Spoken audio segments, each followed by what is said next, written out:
Sociologia é a ciência que estuda as pessoas no meio social e seu comportamento diante da sociedade, comprovando, assim, que os fatos históricos e processos sociais influenciam em suas ações, logo, em suas vidas individuais. Ela se inicia como ideia em meados do século XIX, com o filósofo francês Auguste Comte, que propunha uma nova área de estudos que reunisse as principais áreas do conhecimento das ciências humanas, que busca compreender todos os aspectos do homem social e os fenômenos que se manifestariam nas diversas realidades sociais. A imaginação sociológica é pensar em nossas ações e comportamentos como algo diferente e em todos os motivos e significados que aquilo pode ter, além de somente enxergá-los como algo rotineiro e tradicional de família. Para isso, podemos estudar o valor simbólico que aquela ação pode ter, as diferenças de comportamentos e motivos para tais e como ocorreram, as influências sociais e comunicações de âmbito mundial, como as transações, o contexto histórico de desenvolvimento social e econômico, a influência da globalização na consciência das pessoas sobre questões em outros lugares do mundo e como isso afeta suas ações pessoais.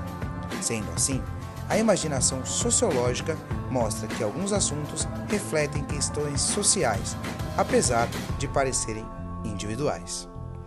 Pode-se claramente observar que a sociologia tem ao menos 3 linhas mestras explicativas, fundadas pelos seus autores clássicos, das quais podem-se citar, não necessariamente em ordem de importância, Durkheim, Weber e Marx. Durkheim possui como principal teoria o fato social, que estuda aspectos da sociedade que influenciam no modo de agir individual, como a religião ou a economia, pois as sociedades exercem poder coercitivo nos comportamentos, modo de pensar ou sentir, externos aos indivíduos que possuem sua própria realidade. Assim, as pessoas pensam que estão agindo por vontade própria, mas na verdade elas seguem padrões da vida social.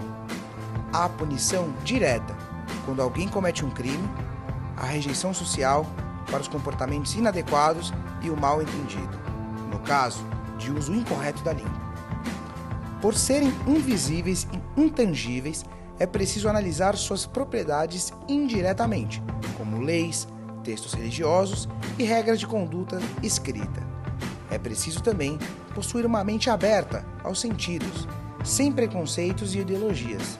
Podemos relacionar o suicídio, estudado também pelo sociólogo, como fato social, pois o suicídio é influenciado por fatores sociais, como o sentimento da falta de propósito, medo e desespero provocados pela vida social moderna. Sendo assim, ele é um fato social com propriedades que seguem um padrão geral, além de apenas ser um conjunto de suicídios individuais.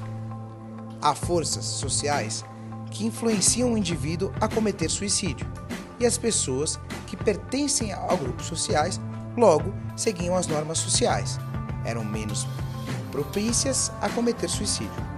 Por isso, existem os suicídios egoístas, que ocorrem pois o indivíduo está isolado, o suicídio anômico. O suicídio anômico, causado pela falta de regulação social, o suicídio altruísta, quando o indivíduo valoriza mais a sociedade do que a si mesmo, e o suicídio fatalista, quando ele é regulado excessivamente. Para explicar a coesão social em diferentes tipos de sociedade, Durkheim formulou 2 tipos de solidariedade: as diferenças entre solidariedade mecânica e solidariedade orgânica são que a primeira é caracterizada por culturas tradicionais com uma baixa divisão do trabalho, e assim as pessoas compartilham crenças e experiências comuns, havendo pouco espaço para disseminação individual. Se baseia no consenso e crenças parecidas. Já a solidariedade orgânica se caracteriza por sociedades que se mantêm pela interdependência econômica e da contribuição dos outros, favorecendo a reciprocidade e, assim, o consenso social. Outro sociólogo importante é Max Weber, que estudou as ideias de racionalização e desencantamento do mundo. A racionalização é a mudança das pessoas para um comportamento baseado em conhecimentos técnicos, envolvidos em cálculos racionais e instrumentais, organizando também a sociedade e a economia dessa forma. Weber utilizou o termo desencantamento para descrever como a racionalização tomou o lugar do sentimentalismo, com o pensamento científico. Por último, Marx, sociólogo que formulou o materialismo histórico e a concepção materialista da história. Materialismo histórico se refere às mudanças sociais que são movidas por influências econômicas, ou seja, a motivação para o desenvolvimento são os conflitos entre as diferentes classes, são o motor da história. Os sistemas sociais mudam de um modo de produção para outro, por causa das discórdias na economia.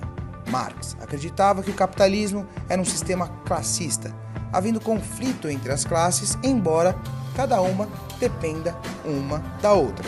Essa dependência é desequilibrada e a relação se torna de exploração, pois os trabalhadores não têm controle do trabalho e emprego, obtendo lucro sobre os mesmos trabalhadores. Há, assim, uma luta de classes quanto aos recursos econômicos. Dessa forma, percebemos que os três conceitos e fundamentos ainda estão presentes na sociedade atual. Observamos também que os pensadores têm ideias divergentes umas das outras, porém, dentro dos conceitos da sociologia, elas se complementam, formando os conceitos usados para estudos até os dias de hoje.